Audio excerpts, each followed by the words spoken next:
Hello, my name is Philip Cook. I am a professor of public policy and economics at Duke University.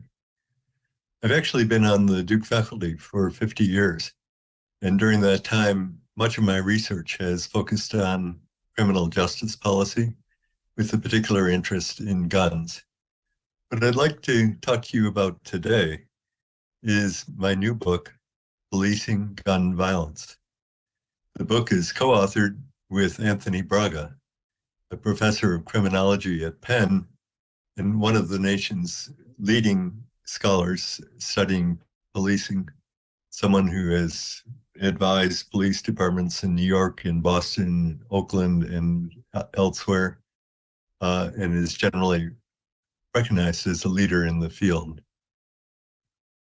We have decided to write this book after working together on various projects for the last 30 years with two goals. One is to provide police executives with a guide about how they can think more strategically about reducing gun violence. And second, to provide everyone else with the background information that would be helpful in participating in the national debate over both the police and about gun violence. We start in this book by making the case that gun violence is the most important crime problem facing many cities in our country today. And that is especially true since the enormous increase in gun violence in 2020, which has not gone away. Our second point is that effective policing can do much to reduce gun violence and should be very much part of the answer. It's probably the second statement that may come as a surprise to you. Public discussions of gun violence prevention often is not simply ignore the police or minimize their role or treat them as part of the problem rather than as part of the solution. In our view, in fact, effective policing is essential to gun violence prevention.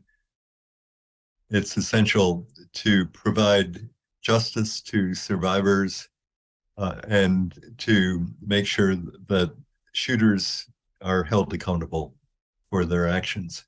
Without that, the cycle of violence will simply continue. It's not to say that the police are the only answer, far from it.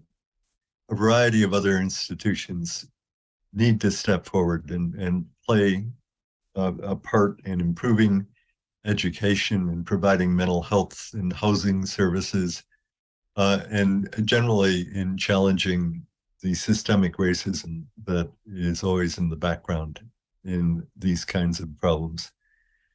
But that effort, as important as it is, does not take the place of effective policing. In the book, we make the case for strategic policing, which includes strengthening investigations, not only of homicides, but also of non-fatal shootings.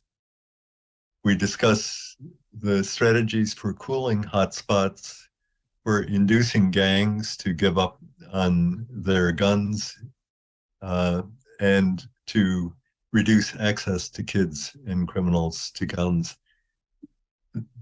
There's a variety of other possibilities as well, but this is, I think, an important agenda that will be necessary if we're going to make progress in this area. All of this can be accomplished, we submit, while respecting individual rights and the humanity of all. You know, it turns out that residents of high violence communities, often as not African American, low income, believe that they are both over policed and under policed.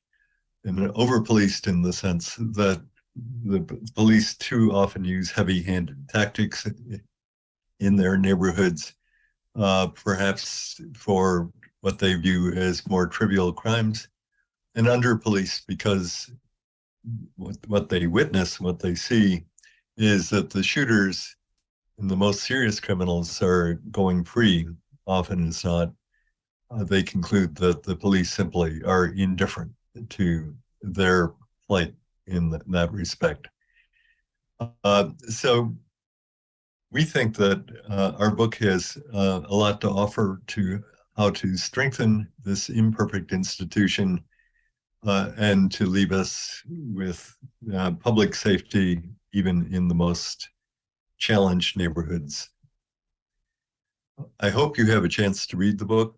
And if you do, please drop me a line. I always enjoy hearing from Dookies. Thank you.